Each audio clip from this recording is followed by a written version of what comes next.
deeper look on like the relationship and start by making a few kind of general claims about the differences or like the different starting points of Israel, Zionism vis-a-vis American Judaism, and how that later affects and responds in how the relationship unfolds. Okay, so that's and I'll say maybe just a few more preliminary comments about the relationship. The first one is obvious, which is it's complicated.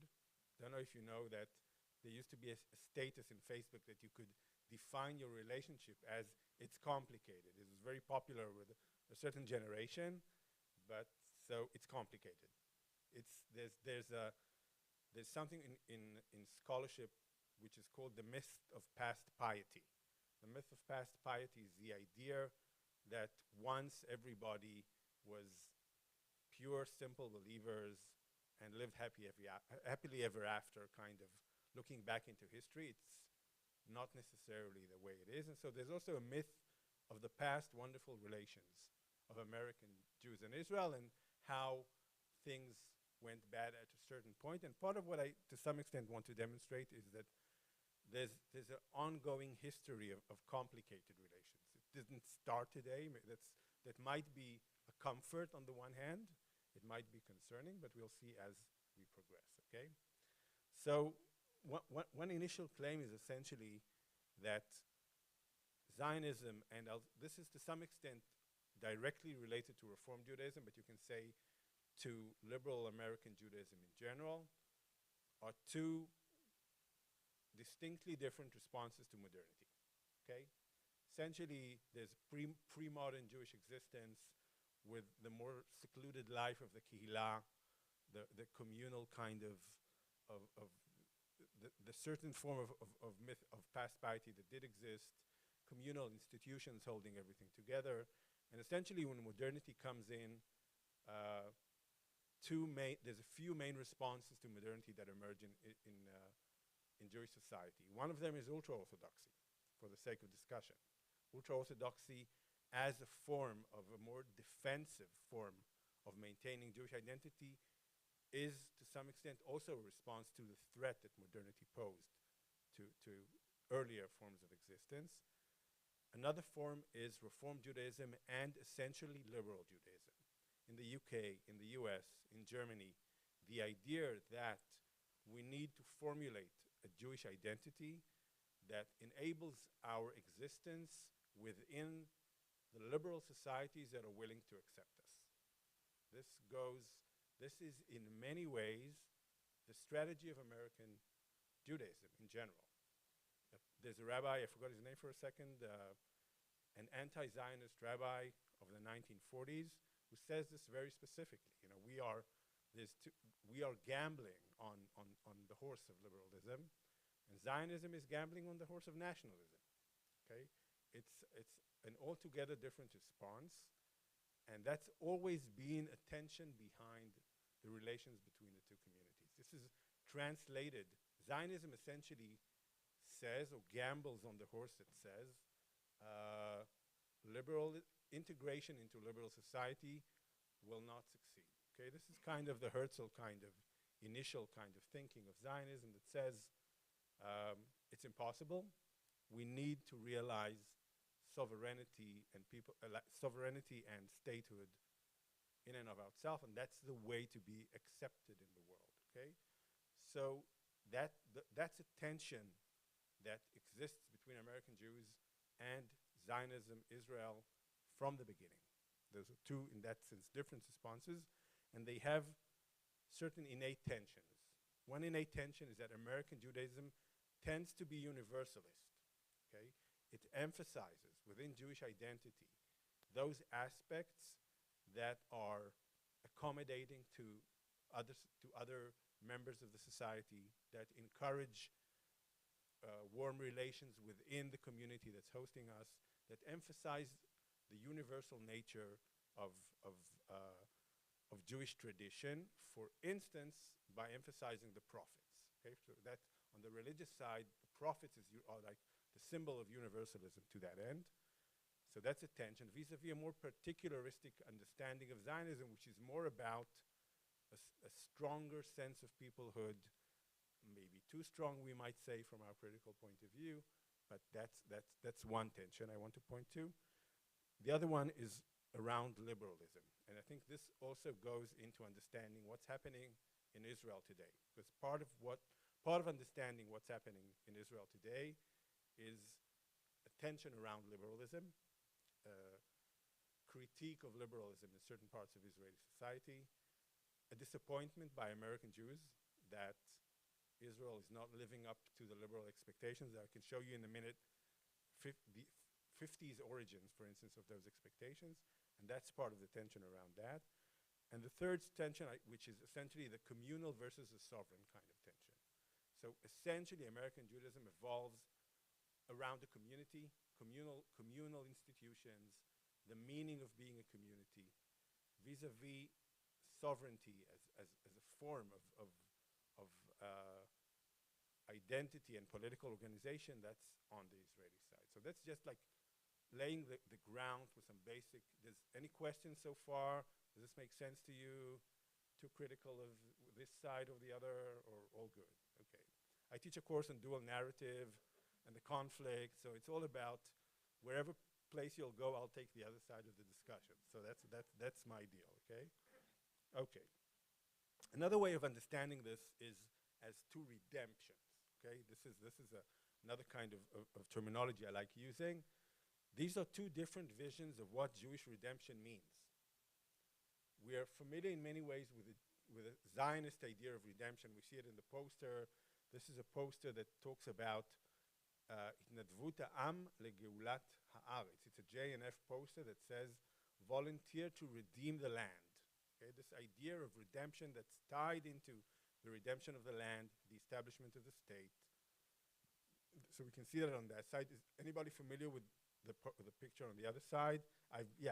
That's the problem with speaking more than once at a certain place, but I'm glad that certain people remember.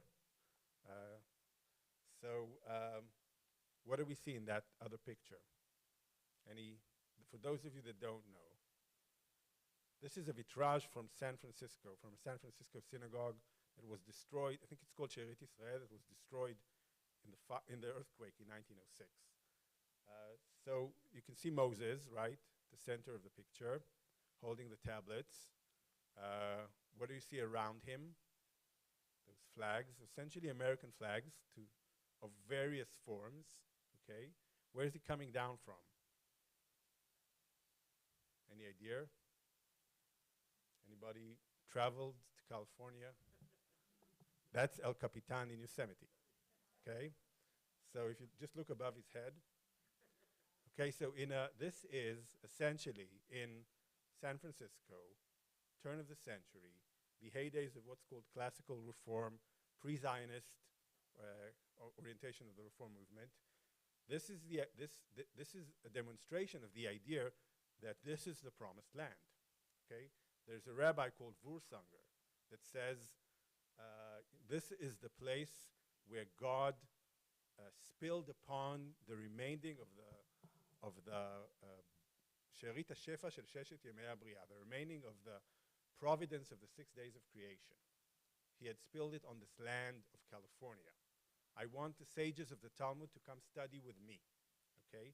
In the United American Hebrew Congregations, which is the original, the URJ, in 1898, they say that in their declaration, they claim America is our Zion.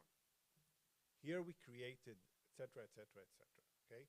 There is innately within American Judaism the idea that this is redemption.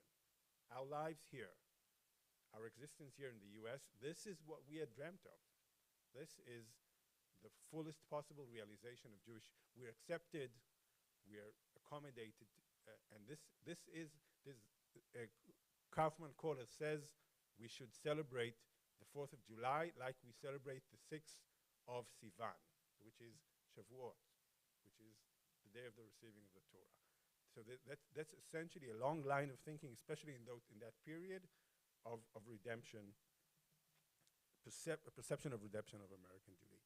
So how do these, I want to kind of skip through through the periods and understand how this relationship evolved over time, okay? So Okay, so what was the what was the relation pre-state? Essentially, what is prior to the establishment of the State of Israel? How do the relations with American Jews evolve? So, a few aspects here. One of them is the Balfour Declaration. Just in a nutshell, until the Balfour Declaration, American Jews did not have a perception of Zionism as being a realistic project. But once there is an empire, they speak English, they have tea, they play cricket, we can have a country here, okay? So that's essentially part of the backdrop for this. But prior to the establishment of the State of Israel, Louis Brandeis is the person that you see here in the center. He's the person that essentially framed or formulated the idea of American Zionism as something that is both American and Zionist at the same time. And essentially his formulation goes something along the lines of, to be a better American, you need to be a better Jew, and to be a better Jew, you need to be Zionist. Okay, he joins the Zionist movement. This is an idea that's also promoted by a person called Horace Cullen at the time, but it's essentially the idea that within the American orchestra, every people play their instrument, the Jews play their instrument as best as they can, and the best way to do that is to be Zionist. This is also the beginning of like the kind of philanthropy Zionism that we see later on, because there's, for instance, money that goes to purchasing of land in Jezreel Valley in the 1920s, etc. So this is like, in terms of politically, again, I've written a lot about Magnus, who was involved in promoting binationalism, and in many ways, what I claim is promoting American political ideas or Jewish American political theology, the reform movement's idea of justice in the context, the political context of pre-state Palestine. So mostly that's at the period we have the beginning of philanthropy, and we have that kind of idea that Zionism is part of the American identity. Once the state is established, not many people are familiar with this. Maybe some are more these days. So what we see, the person below is Abba Hillel Silver, a former rabbi from Cleveland, who spoke at Lake Success in 1947 in essentially the UN conference that guaranteed the further declaration of the independence of the State of Israel later on, and the November 29 partition declaration of the UN. Once the State of Israel was established, it took Ben-Gurion 3 years to go to the US. And why did it take him 3 years to go to the US? Because American Jewish leadership was not willing to accept him in the US until there was what was called the Blaustein-Ben-Gurion Agreement, okay? So essentially what happens is once the state is established, it creates a certain tension for American Jews. And that tension is essentially building on what President Trump later did by calling Netanyahu your president. I don't know if you remember that specific incident. Essentially, once the state is established, there needs to be some kind of alignment or realignment of what the relations of American Jews is with that state in light of the fact that it is a sovereign state, that it might have certain claims to speak on behalf of world Jewry or not, and also that it might make claims for Aliyah. That was something that the American Jewish establishment was very concerned about. And it took 3 years for Ben-Gurion to arrive in the US after he had negotiated an agreement with Blaustein. You can see them both here in the picture below. And in that agreement, they both, it's almost like I don't know what the equivalent is in current politics, but they both published separate declarations. They didn't even publish this together.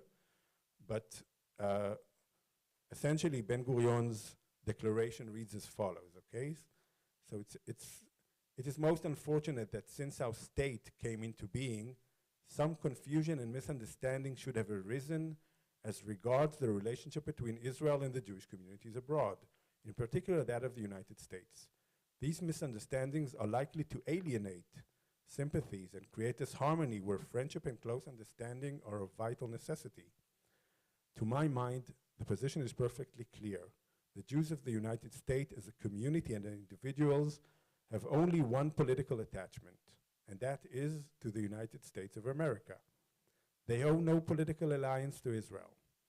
In the first statement, which the representative of Israel, I'll stop there, I think that's kind of enough. Okay, essentially, it's a straightforward claim that says American Jews are committed to the US politically and not to Israel. And I'm declaring that as a president of Israel. It later goes on to say, we, the people of Israel, have no desire, no intention to interfere in any way with the internal affairs of Jewish communities abroad. The government and the people of Israel fully respect the right and integrity of Jewish communities in other countries to develop their own mode of life and indigenous social, economic, cultural institutions, etc. Later on goes also to say that he will not call for aliyah. I'll just say he says this very specifically, and then he says something like, having said that, on a personal level, if they want to come, we'd love them to come, etc., etc., etc. But he formally stops calling for aliyah. That's part of the deal. And the American Jewish Council, Blaustein, responds essentially like this. Ever since the State of Israel came into being, there has been confusion and misunderstanding as to the relationship of Israel to Jews in other countries, particularly those in the free democracies and especially in America. Part of this confusion has been to various comments that have been made, and part of the difficulty of adjusting the idealism of a movement with the realism of an accomplished fact, to fitting into certain concepts of the past and realistic patterns based on actual conditions of the present. This confusion was harmful, he says, and goes on essentially to said, I have been essentially proclaiming that he had written to the Prime Minister on the matter and kind of endorsing his statement. He ends with something that I think might be interesting in light maybe of current affairs, and it's a focus on democracy, okay? As an American Jew, I am gratified that the Israeli people want democracy, and in my opinion, will not accept any dictatorship or totalitarianism from within or from without.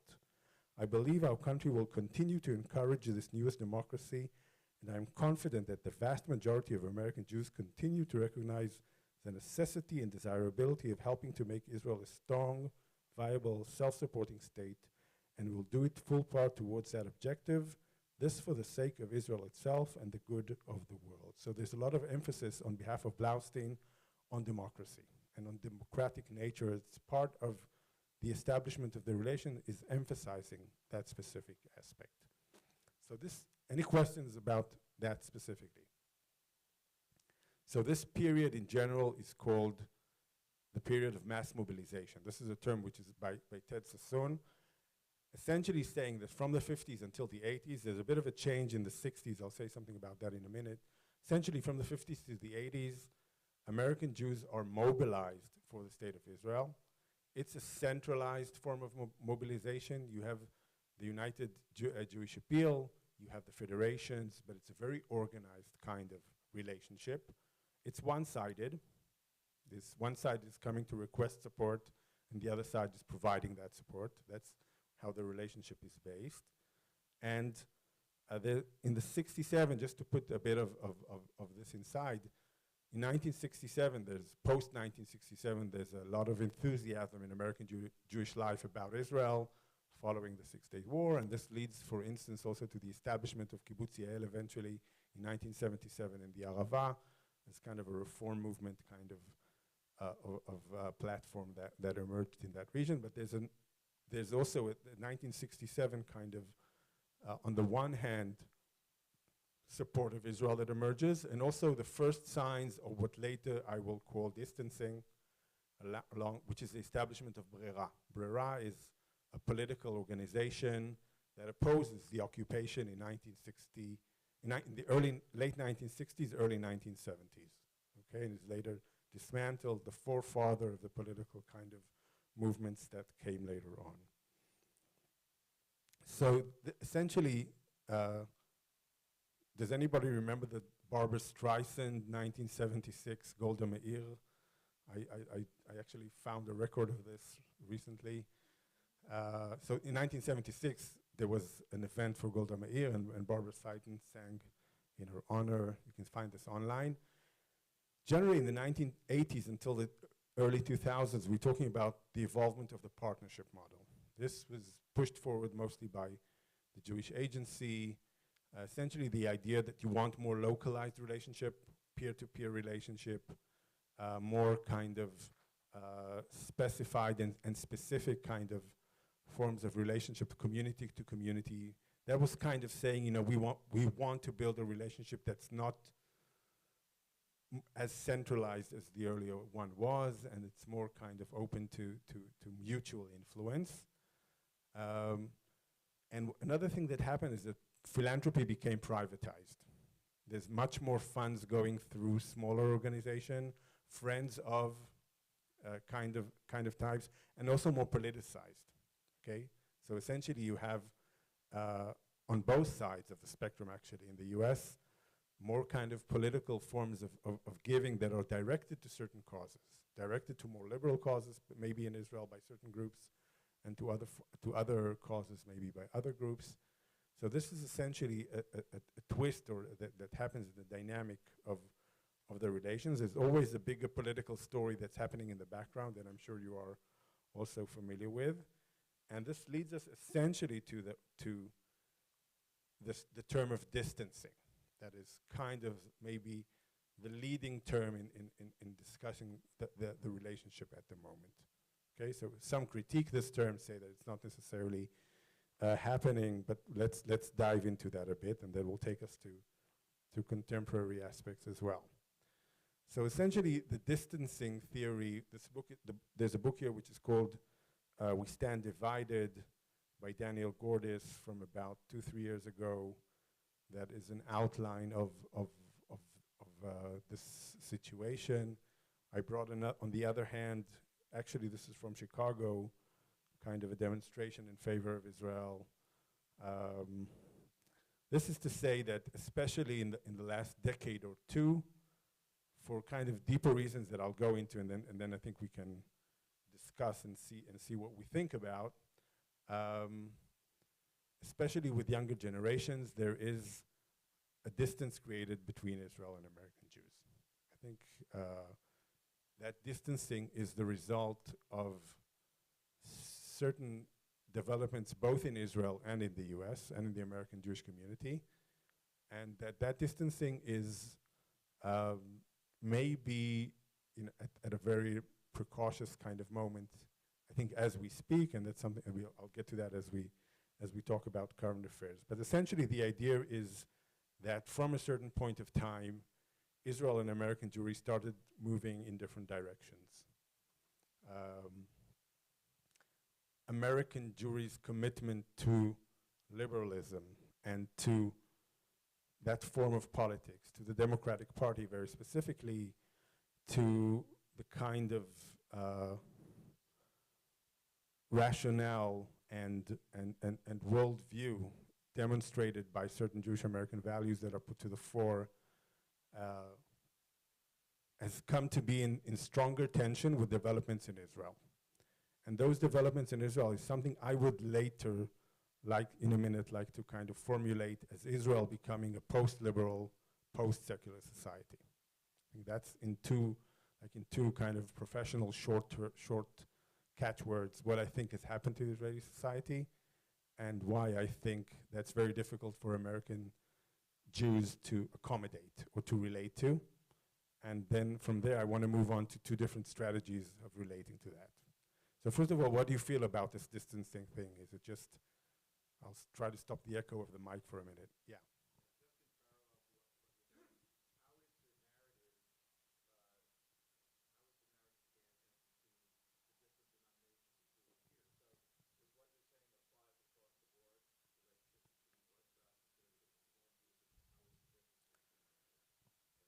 Yeah, so what I'm talking about mostly applies to the liberal Jewish American community.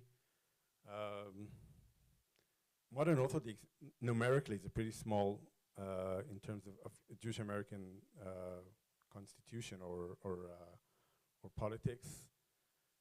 I think there is also a deeper level of polarization within the Jewish American community. They're vis-a-vis earlier. This is also shown by the Pew 2020 report compared to the Pew 2013 report, which talks about increased polarization within the Jewish American community, which corresponds with a deeper sense of polarization in American politics in general, which corresponds with a deeper sense of polarization in Israel and between American Jews and Israel. So the backdrop politically, in many ways, is polarization. Both within Israeli society, both within American society, and along those lines of liberal conservative polarization, Israel is on the conservative side, generally speaking, and American Jews, generally speaking, are on the liberal side. And there's two ways, I'll put this forward kind of as strategies suggested to address that, okay? So I think one of the main tension points in recent years was May 2021. Okay, I was actually here and I was teaching at the University of Chicago. In May 2021, there was a war operation, whatever way you wish to call it, in Gaza, which resulted in a form of Jewish American response that was unique in the sense that it was willing to publicly speak out against Israel in ways that did not exist before. This is the rabbinical student May 2021 letter. This is Rabbi Brandt Rosen declaring his congregation as formally anti-Zionist in the platform of the principles of the community. It's kind of a tipping point, in my view, in which certain parts of the American liberal world reached a point where they would rather fully disassociate themselves from Israel. So that's I think an important point within that specific moment, and that has been, I think, intensified following the recent Israeli elections. I think the recent Israeli elections have brought forth an idea that the differences are more difficult, let's say, to negotiate. And I want to say two strategies in relation to that. So one of them is there were two articles that were published following May 2021. One of them is by Hartman, by Rabbi Daniel Hartman, which is essentially, I'm trying to remember the exact title, but it's about the troubled committed and liberal Zionism and the troubled committed, essentially as the title. Essentially, what Hartman says is, first of all, there are four types of people in the American Jewish community in relation to Israel. The troubled committed, the troubled uncommitted, untroubled uncommitted, untroubled committed. I'll explain them in a minute. Untroubled uncommitted are those that are totally removed from any relationship with Israel. They don't have a relationship, they don't care that they don't have a relationship, and that's fine. The untroubled committed are those that will support Israel, whatever. Everything you say against Israel is anti-Semitism, whatever, everything Israel does is fine. And then he talks about the troubled committed and the troubled uncommitted are those that have checked out, okay? They're troubled and they're leaving, okay? They're not committed anymore. They don't want to be part of this. And the troubled committed is maybe a majority of American Jews, some might say, I'm not sure, that's for discussion, that essentially say, we're troubled about what's happening in Israel, but we are still committed. And what do we do? Okay? So essentially, Hartman's platform is along the lines of maintaining liberal Zionism, maintaining our commitment to the possibility that liberal Zionism can exist, maintaining the idea that that our Zionism is subject to a certain level of liberalism in Israel. We are not willing to dial down our liberal commitments because of the situation in Israel. And we want to hold Israel responsible to some extent to our moral values that we perceive are the moral values of the Jewish community in general. And what do we need to do? We need to continue to push forward. We have to put this on the table again and again. We need to tell that to our Israeli counterparts, etc. Essentially, that's strategy number one, okay? Strategy number two, which is proposed by a person called Elon Schwartz, and I'll give you a hint to some extent of that camp as well, and I gave a similar speech in Congregation Sinai on Friday, and again, with mixed reception, so I'm expecting that here as well, which is, we're Jewish, it's fine. Essentially, the other side says, like Thomas Friedman said in the New York Times, the Israel we knew is no longer, okay? The liberal Israel we have imagined, we have always known, is no longer there. It might never have been exactly what we thought it was, but the idea that Israel will one day become a liberal state in the model of American politics or American expectations is not coherent in terms of what's happening. Israel is a post-liberal, post-secular society. Israel is a hybrid society like Turkey, India, Algeria. This is also what Elon Schwartz says, okay? It's a hybrid society that brings together conservatives and liberals, religiously orthodox and bluntly liberal, with all the tensions that entails. So essentially it's a claim that my claim or my suggestion I would like to put forward is, how do we relate to that? If you have an understanding of Israel, and I'll get to current affairs in a minute and what that might mean there, okay? If you have an understanding of Israel, and like, again, Elon Schwartz called this deep diversity. He uses a deep diversity to describe what's happening in Israel. He says he uses also the previous government model of Ram, the Arabic Party being part of the coalition. And what do you do? What do you do when you have an Arabic Orthodox party in the coalition that does not acknowledge LGBTQ rights, for instance? How do you negotiate that in terms of the identity politics of what are the kind of arrangements that can be reached or realized in post-liberal, post-secular societies in relation to liberal concerns? And I can get into a deeper discussion of that. So in many ways, my deeper claim, again, we'll talk about the current affairs in a minute, is that an alternative strategy for American Jews is to say, how do we understand this post-liberal, post-secular society, and what is the relationship that we want to build with that? Why would we want to build a relationship? I'm going to try to convince you on the why. I'll do that as a rabbi, okay, on the why side. From my point of view, liberal and conservative peacemaking, liberals and conservatives, that's the war in the world at the moment, okay? This is where the tension is. This is where the crisis is. In the US as well, not just in Israel, across the globe. And in line with the value of peacemaking being the central value of Judaism in many aspects, peacemaking is about bringing peace between liberals and conservatives and creating dialogue between liberals and conservatives. For various reasons, both sides have become entrenched in their own discourse.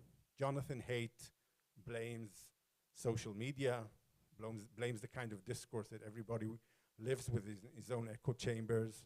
Within the US, there's a term which is called the great sorting. I don't know if you're familiar with it. It's essentially saying that people go to live with the people where they have the same political ideology with, and you can grow up as a nice young liberal boy in some kind of I don't know, suburb of Chicago and never meet a conservative throughout your entire life, okay?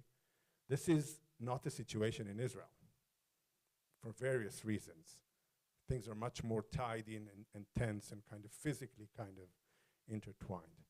So are we willing to consider an option of looking at the current situation as an opportunity for liberal conservative bridge building and for liberal conservative peacemaking out of an understanding that that is a deeper problem in the world, and I dare say in the US as well. The difference between the US and Israel is a 48% versus 52% difference, okay? Let's say that the liberal camp in Israel was 48% in the recent elections, and the liberal camp in the US was 52% in the recent elections. On the one hand, but there's also a trajectory difference, because in the US there is an assumption that liberalism will prevail. And in Israel there is an assumption that liberalism is in decline, demographically and politically. And the vector, the direction seem to be different. It might be true, it might not be true. That's a question in and of itself. But essentially, whichever way you look at it, I think that causes American liberals to think they don't need to reconcile with American conservatives, because they're going to win them out, the elections one day. If not now, 10 years from now, we just have to wait. And I don't know if it's true. I'm actually contesting that. But in Israel, it's a different direction. The idea is that liberalism is maybe decreasing demographically, and how do you relate to that? So that's kind of the outline of suggestions and thought. I want to hear questions. I'll just say, like, I presented this at Osrui, and a certain Chicago area rabbi asked me, well, does that mean that you expect us to dial down our liberalism? And I don't have an immediate response for that, but I'd like to hear your thoughts as well. Okay, so thoughts, questions, ideas.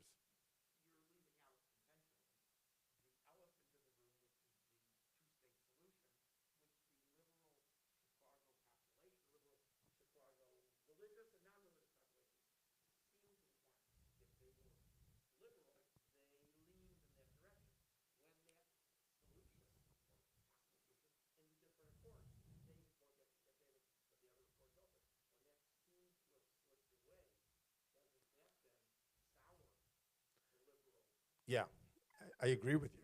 I think to some extent,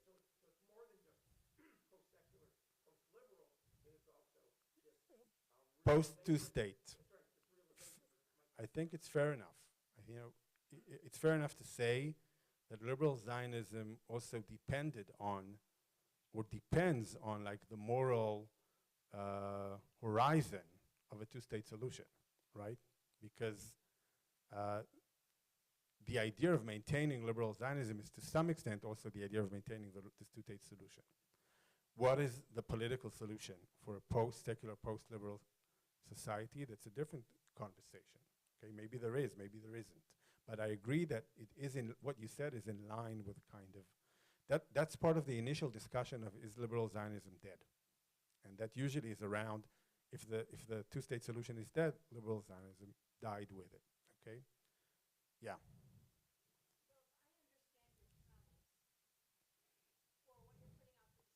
Yeah.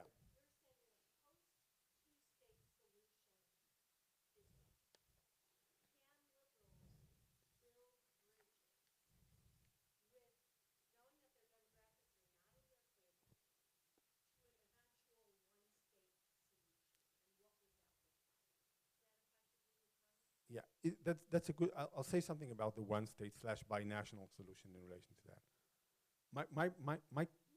My premise in many ways is not directly related to the conflict. I'm just saying it's not my immediate, but I can reflect in relation to the conflict just like I did on liberal Zionism. There's a recent book called Haifa Republic by Omri Bohm, which is essentially this, what you're saying. It's essentially saying the two-state solution is dead. The current situation is no longer morally sustainable. That's the other part of his argument. And that means that we need to promote a binational solution. He goes on to say that Ben Gurion and Jabotinsky and some of the forefathers of Zionism supported binationalism. I wrote a review of his book in the Jewish Review of Books, and I don't necessarily agree with many of his ideas. I'm not sure I can say what the political organization of a solution is for the current situation. There are various ideas that are called, mostly, one of them is called Moledet Meshutefet, joint homeland. Most of them have to do with a lack of overlapping between political organization and where you live, having that's part of Omri Bohm's as well. They're usually very sophisticated kind of organizations. My question is, to what extent is your willingness to engage in this potential project dependent on a solution to the Israeli-Palestinian conflict? What does it have to entail a solution at the moment, or can that be postponed? Again, you might say no. I think it's a deep concern on the American Jewish mind. But my immediate thoughts were not necessarily about what that means in relation to the conflict. Okay, fair enough. Yeah, I'm follow-up question. Yeah. No, fair enough. Again, I'm open to this discussion in any form or, yeah. So any other questions, other ideas?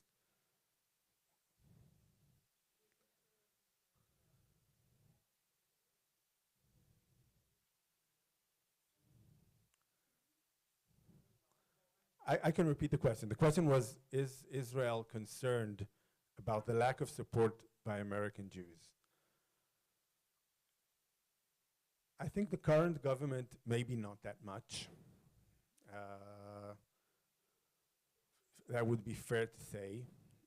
There's Tzvika Klein in 2017. Tzvika Klein is a journalist from Jerusalem Post, originally from Makor Rishon. He published as early as 2017 a claim that Netanyahu had made a strategic decision that not to be dependent on the political support of American Jews and to rather with the support of evangelicals as a strategy. And you know, that seems to have been part of I heard the Minister of Diaspora Affairs in Austin, Texas, in the IAC conference just a few months ago, 2 months ago. I think there is, I'll take this to the discussion of the current situation, okay? There is, from the government side, or from the non-liberal, post-liberal side, and understand, part of what's happening in Israel is that you had a deadlock for 3 years, right, in 5 elections. And even although the majority is not that big at the moment, there is like this kind of metaphysical almost understanding that this is, you know, a breakthrough in a certain direction. And this is leading the other side, or the non-liberal side, to try to capitalize on that very kind of quickly, immediately, at all cost. To some extent, it's messianic, okay? It's like, it's the sign of redemption, you know, that we had waited. There's redemption stories always have the pre-redemption phase, you know, kind of, we've waited and suddenly, you know, a light came down from the sky and politics was burst open and we are going all in, okay? So that seems to lead to a kind of politics which is not negotiable, which is not tolerant, which is not sophisticated in many ways, and also in relation to American Jews. That's what I'm essentially, I think, feeling. I want to say something that might be happening now as well in terms of my interpretation. So we have to wait and see a bit, and I'll just say why. So I'm not the only one to that end. There's been a lot of discourse now about dialogue between left and right in Israel. This was initiated by the president, by Herzog, and there's kind of a movement now to kind of try to stop the current state of affairs by dialogue. There was a lot of political theater today on both sides. According to that understanding, both sides demonstrating their full commitment to their cause, but the laws were not passed, because this is just in Israel you need to have three sessions in which you approve the law. So this was just the first session. Then you have session 2 and 3 in which the law is actually approved. So the question is now, after session 1, in which the law was not fully approved, you still have to have another session in which you approve the law. Will there be negotiations now?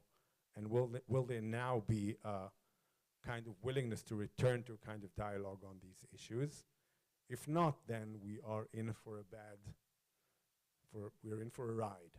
Okay, if yes, then it might be that there is an understanding that that form of politics that tried to realize so quickly, so powerfully, kind of a one-sided change in Israeli politics is not sustainable. And then, is there room for dialogue? How do you create dialogue then? The problem with dialogue is that the side in power always never feels he needs to concede, right? And it certainly doesn't feel he needs to concede if he feels demography is on his side. But I think there is a sense in Israel that the liberal side has been pushed too far into a form of despair, I dare say. And that's also not necessarily sustainable. Again, I'm hopeful that this will prove true. It might not. Okay. Other questions, thoughts?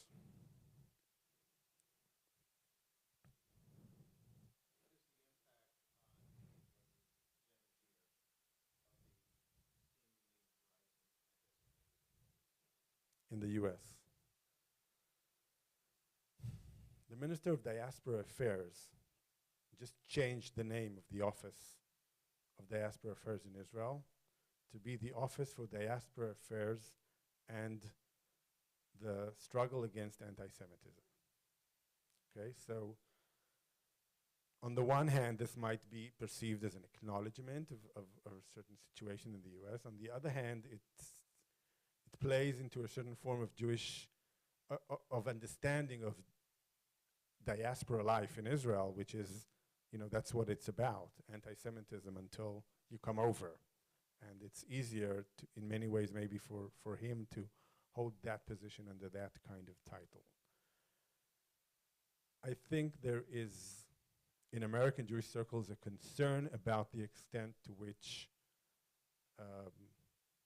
the situation in Israel, Palestine, the situation is also contributes to a certain level of anti-Semitism. I think that's part of the Jewish American perception. That's not a popular understanding in Israeli society, and I don't think there's that much sensitivity to that. Part of the general kind of response to anti-Semitism is you should do aliyah, right? It's a traditional response to anti-Semitism. On the other hand, I will say that it does actually raise a certain form of empathy. Even I teach at a program for American Jewish Studies, so our students are usually work in the field, involved, engaged in many ways, but I think that there is a sense of empathy that's also in the kind of the general public towards anti-Semitism, which actually creates a twisted maybe form of brotherhood, but it's something that is also there. Yeah.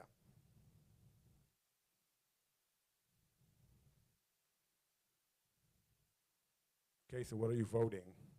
What's your, in the Hartman versus, is this in any way viable from an American Jewish perspective? Can I convince you? Like, again, I'm not sure what the answer is. I'm putting forward two suggestions. What does it mean for American liberal Jews to say Israel is this ABC that is never going to be? I taught this at Osrui, these two texts, the specific text, and there was a rabbi there, a woman rabbi, that said, when I read Hartman, it speaks to my heart, but when I read Schwarz, I know this is true. Okay, I know this to be true. So in many ways, I'm kind of, what is the meaning of if we know this to be true? If we understand this complexity to that end of Israel, the role of religious Zionism and Orthodoxy, the complex Mizrahi role in relation to what religion is and what identity means to that end. It's never going to be what we expect it to be. What do you do as troubled committed, okay? What next? Are you checking out? Have I pushed you beyond the pale and now you're troubled, uncommitted? Yeah.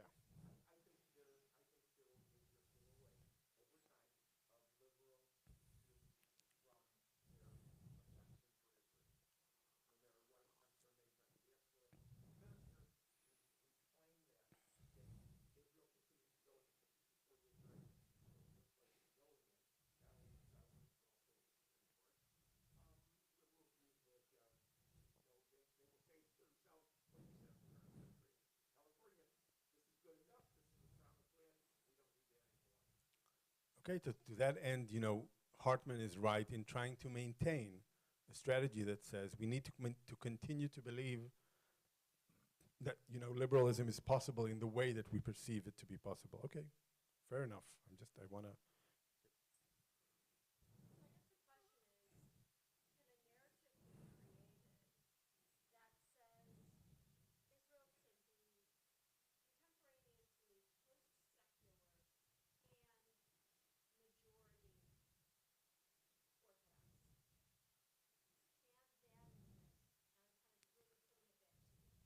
Yeah, so that goes into like the demographical question, and I think part of what some people perceive also in the despair camp of Israel is this idea that there's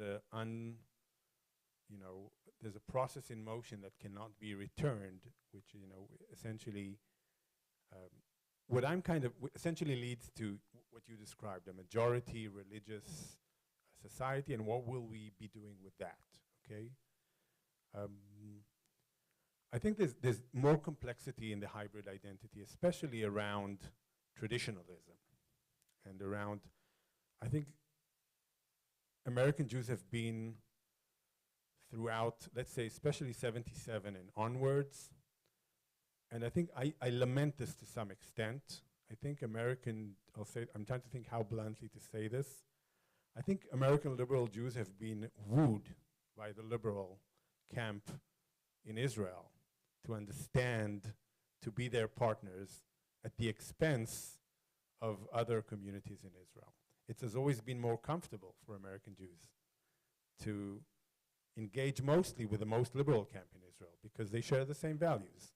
But this, as a process that's been going on for 40 years, has led certain camps in Israel to perceive American Jews as identified with only one agenda.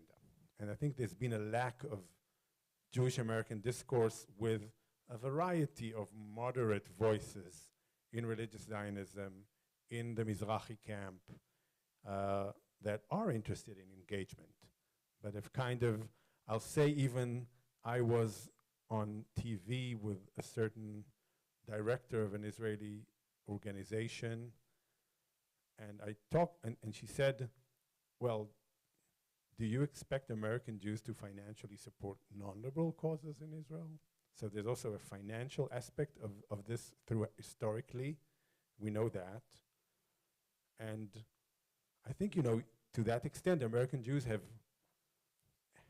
had liberal, the mostly liberal tribe. Okay, there's a tribe discussion in Israel. This was a terminology used by Rivlin, former President Rivlin, have been mostly, mostly the liberal tribe has had the ear of American Jews, of American liberal Jews, and that has led for an ongoing misunderstanding sometimes of Israeli society, and a kind of politics that is committed to liberalism in ways I understand and I generally applaud. I don't think we want to move back to that from some extent, but we need to understand that there's a lack of dialogue between American liberal organizations and constitutions and the less liberal or traditionally liberal sides of Israeli society. I will say that from attacking my own claim for that sake of discussion, there's also a problem with the Israeli acceptance of American liberal Judaism. It's so on the other side of that, okay? So there's a tangled web here also because those parties or tribes in Israeli society have not been accepting enough and sometimes very hostile towards American liberal Judaism. That's my demand from the other side, okay? So that's been extremely damaging in terms of, let's say, the Western Wall arrangements of 2016, egalitarian Kotel, etc. I'll say, for instance, that in the program that I run about American Jewish life, there's much more religious Zionist people coming in to learn about American Judaism. Part of it is because I encourage that, because I think that's where the discourse is. It's much more difficult for them sometimes, but they are also when we visited, for instance, HUC in New York, they were astonished in many ways. It was pretty moving. Or when they visited a Reform congregation, so there's also tensions, there's more difficult questions. It's not the easier Chiloni and Chiloni camp in Israel together with liberal camp in America, let's all get along kind of, and it wasn't really that difficult. So you need to make certain demands from the other side as well in this discourse. And that's also there.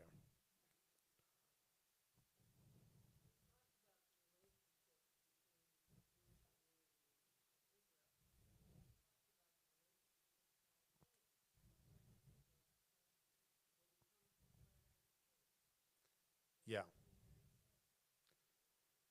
The relations, what do you mean relations with the Palestinians? Like, not in terms of the political, again, this ties into the question of what might the current political resolution look like. I don't think there is currently on the horizon any form of political solution or agreement. What does that mean for, so I think that's part of, the questions we need to address, let's say, from the liberal side. What would you expect there to, what's your specific kind of expectation? What's the, yeah.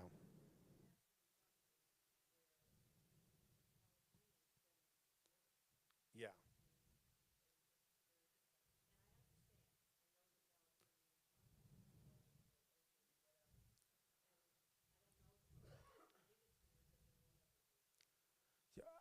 I've written on binationalism as promoted by an American Reform rabbi. So essentially, I have a lot of I think throughout history, the American Jewish position has been focusing, emphasizing the moral aspects of the Israel-Palestinian situation and condition.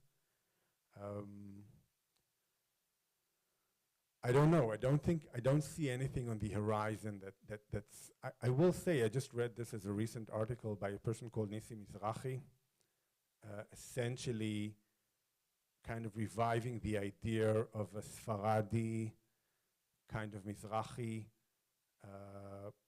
Palestinian deeper form of understanding without necessarily proposing a specific political solution.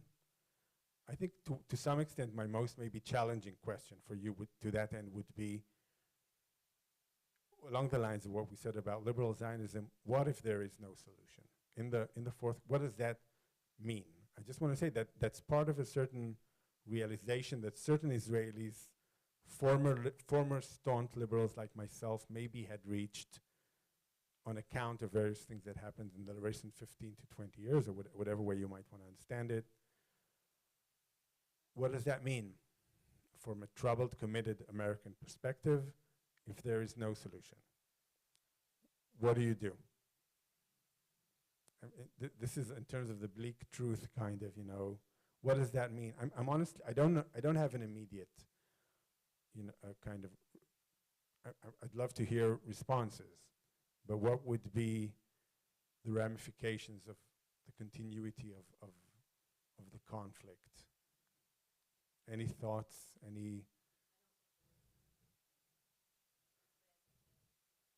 Okay, so in many ways, that's kind of the kind of, tough truth kind of. I teach a course on the conflict. I'm not sure there is an immediate solution. I'm not sure there's no post-traumatic solution. There might be an international intervention solution that has to do with changes in world politics, relating also to the US. There's the Abraham Accords and the extent to which that kind of re-raised the idea of the economic kind of peace model, which I think downplays the level of Palestinian commitment to the land, to Al-Aqsa, to their own statehood. what does relationship with Israel mean for you if there is no solution to the Israeli-Palestinian conflict?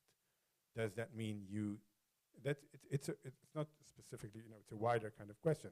Does that mean for liberal American Jews that they move to the troubled, uncommitted camp? Do you check out?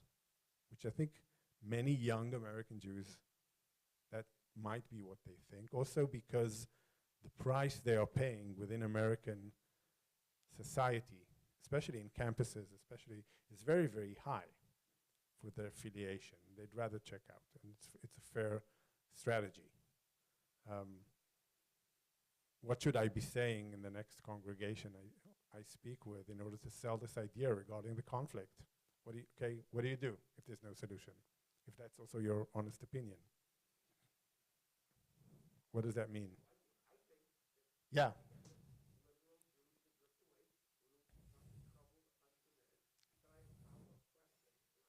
Yeah.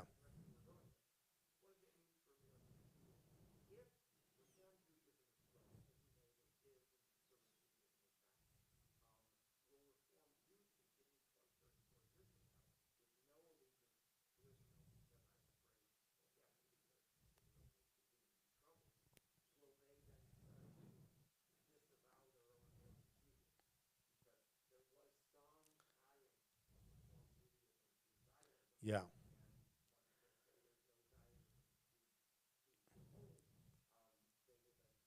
Yeah. I think I didn't emphasize that enough in the kind of the historical discussion. There is why do we have birthright? Okay, so part of birthright has to do with American and Israeli relations. But part of birthright has to do with the idea that this contributes to Jewish American continuity in and of itself. The idea that, you know, so historically Zionism, in the view of some, has served as part of a coalescing idea in American Jewish life in general. It doesn't, I don't think, you know, that's happening at the moment in the liberal side. I want to introduce another term, which is boundary work, which is a sociological term. I'm an historian, but I'll do it anyway. And essentially, from my point of view, boundary work is the way in which you define your own group vis-a-vis the out group or the other group. What is the boundary between me and you? And there's a lot of boundary work in the history of American Jews and Israel. Israelis say, we are not like that. And American Jews say, we are not like that. But I think, and sometimes proximity as well, but I think from certain American liberal Jews, there is an urgency now to define their own identity removed altogether from Israel. The positive potential aspect for that is that, you know, sometimes, you know, first of all, you have to acknowledge where we are, and maybe that will lead to a certain form of return of the relationship later on. I've pushed students along these lines quite a few times. Essentially, okay, if you want to go, go. Okay, you know, you can't hold, as Israelis, I can't hold, you know, American Jews forever. If you want to go, go. Like, you can't build a relationship build on that kind of, you know, tentativeness that's always there. I have a certain, you know, hope in history that that will return somehow. Some people say that that might be related to anti-Semitism. I think that's a bit of a bleak idea, which is, but I don't know. I don't want to rule that out altogether. But maybe there needs to be a certain break between the troubled, uncommitted, and orthodoxy. In modern orthodoxy, there was a question about denominations will be the main partner of Israel. That seems to be happening already, you know, even if you look at AIPAC tables. But what do you guys feel about that? The one thing I say that history is dynamic. I just want to, you know, we are, things happen. Things are happening around us in a, you know, there might be a Jewish AI that will kind of figure this out and give you like a chat GPT solution. I've been teaching with chat GPT on the conflict, okay, to see what it thinks about the conflict. Does it have solutions? What does it think about religion and the conflict? So maybe we're all looking for an AI solution to the conflict. Yeah.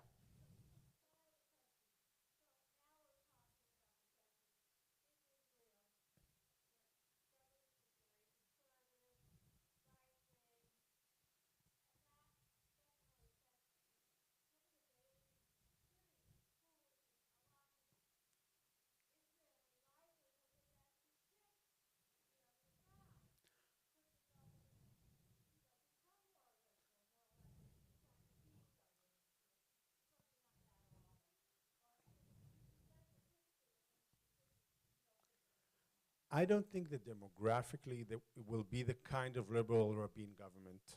I do think that it might be that the current government is a government of extremists in the sense that's, it has to do with the political organization of Israel. And I think, you know, it might prove not to be sustainable. It might be sustainable, but it might not be for internal Israeli reasons, okay? It might be that such a level of extremism within the government is, first, LGBTQ rights in Israel, okay? So you have a government in which you have the kind of Tzma Yehudit ministers, which are staunchly anti-liberal, anti-LGBTQ, but 80, 85, 90% of the population in Israel supports gay rights at a certain level, okay? There was a certain media person, Orthodox media person, that came out as gay a few days ago, and he was generally supported by, let's say, 70 to 80% of the members of parliament, including in Orthodox parties that posted their support of his move, okay? So essentially you have the most, you know, the inmates are running the circus. I don't want to use that term, but you have like the most, because of a certain political constellation, you have the most radical parties having most power in the current arrangement. If that proves to be sustainable, again, we're in for a ride. It might not, I'm not sure it's sustainable on an internal Israeli dialogue. The problem is that currently the opposition to the laws and to the judicial overall is perceived also along the line of identity politics as something that is owned by the traditional liberal elites. You don't necessarily see, and that's tricky, because everything does eventually trickle down into this identity politics, and you might not have enough opposition for what's currently happening. But we will have to see. There's been voices inside the government that say this is not sustainable anymore. Netanyahu doesn't have enough control. He can't rein them in, and they're kind of, you know, everybody's running wild with his kind of base. And we'll have to see.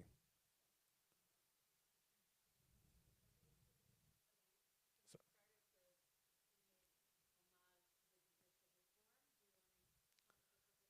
yeah, first of all, I'm not an expert on the judicial reform itself. I don't, in terms of describing what it entails, we read the same newspapers, and I know this, like, there's nothing I can necessarily say directly about that. I will say something, though, that personally, I think, you know, first of all, the combination of all the things together, the speed in which they're introduced is very concerning. I think it's driven by this kind of messianic impetus, kind of, and I hope it's going to be blocked now based on the kind of intervention that has been made. I will say that also the liberal position is that everything is perfect with the judicial system from I think some of the reforms are required and needed. I think there is an understanding that the judicial kind of arm is very much identified with certain forms and values that are, there's a form of what's called judicial activism in Israel that's in many ways extreme, even vis-a-vis other countries. There needs to be some kind of dialogue about what that reform might mean, but the idea that every form of judicial change is necessarily fascism is also incorrect. Having said that, I think there's two orders of the judicial reform. There's the deeper kind of idea of like the idea that certain constitutional laws can be changed by a smaller majority than was required, or can be those are kind of more deeper kind of questions. There are some kind of small laws changes which are corruption related. The idea that, you know, you don't need, a minister can appoint his own judicial advisor in his office is an invitation for corruption. So I think there is a corruption element that does raise concern on the small kind of detail kind of level, and that's also raising a lot of concerns in Israel. I think at the end of the day, you need to stop at a certain point, have a certain form of dialogue on the judicial changes. understanding that some might be introduced.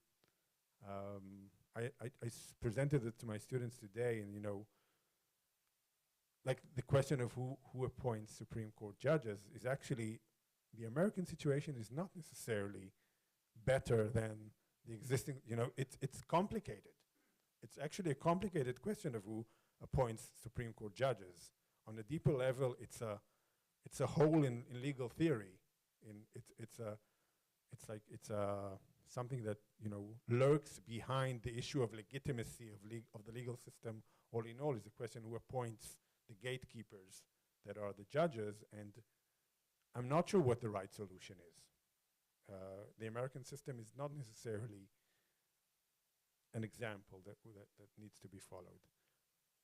I am still very concerned if this does go through, because it does have the feeling, that just trying to push a whole lot of change with no dialogue and with all these tiny kind of corruption-related clauses. So that's my view on that.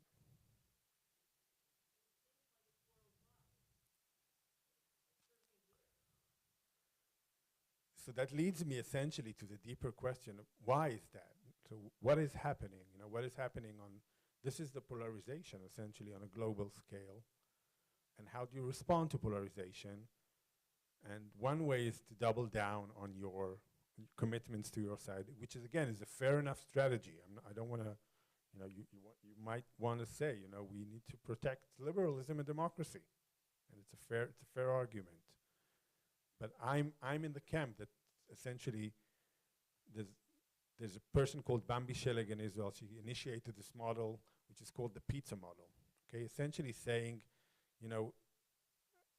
every tribe in Israel is like a slice of the pizza. Okay, and then you have people who are at the crust side. They're rough, they have rough edges. They're unyielding. But at the center, you have all the soft parts of the slices of the pizza, right? These are those that can negotiate with each other, that can reach certain arrangements. So I'm kind of trying to promote the center of the pizza kind of politics, which is essentially saying you need to find the moderates on each camp and create some kind of constructive dialogue that also has sometimes implications in terms of political arrangements. I'll just give one example because I've actually written something about this. In Israel, in the educational system, you have a secular educational system, an orthodox education, and ultra-orthodox educational system, but you also have something which is called Mamlachti Meshalev, which is secular religious together, okay? I think the state needs to endorse those kind of spaces and offer preferential funding for places in which those slices of the pizza meet. So it's also about encouraging that in education, in other forms of cultural engagement, and that's essentially how you can create like essentially a common good model for society, which is essentially what we have lost in this polarized world.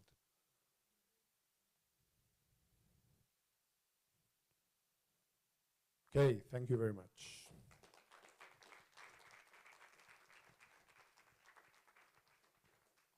And on that happy note, thank you so much, David, for being our teacher over these last 2 years, and hopefully in the future as well. We would love to have you back. Thank you all for being here, and thanks to all those who are streaming with us. Just a few highlights of things coming up. This Sunday, we are continuing our Israel Book Club with the discussion of Waking Lions by Ayelet Gandar-Goshen. It's an amazing book. I hope to see many of you there. I have to put on glasses now, hold on. On Sunday, April 23rd, we'll be welcoming Steven Zipperstein, who is the third part of our Israel Book Club, who will be speaking about Zionism, Palestinian nationalism, and the law, 1939 to 1948. That's also on a Sunday morning, April 23rd. And our spring series is with Rabbi Marks. She will be discussing the 4 Hatikva questions, taking apart Hatikva and talking about the messages of Hatikva, Lihiot Am Chofshi Baratzenu, to be a free people in our land, each piece with a question mark. Um, and to those of you who are joining us who are going on the Israel trip, and to those of you in this room, we are so excited to be sharing this journey together. And finally, Purim is coming. We hope to see all of you here on Saturday night, March 4th, for the Spiel, which I know is going to be amazing, and on the 5th for the carnival and craziness, and then on the 6th for the actual fulfilling of the mitzvah of hearing the Megillah. So thank you all for being here this evening, and this concludes Super Study for this year. I want to thank Jolie Rubin and her team who do such an amazing job. And again, I hope to see all of you soon.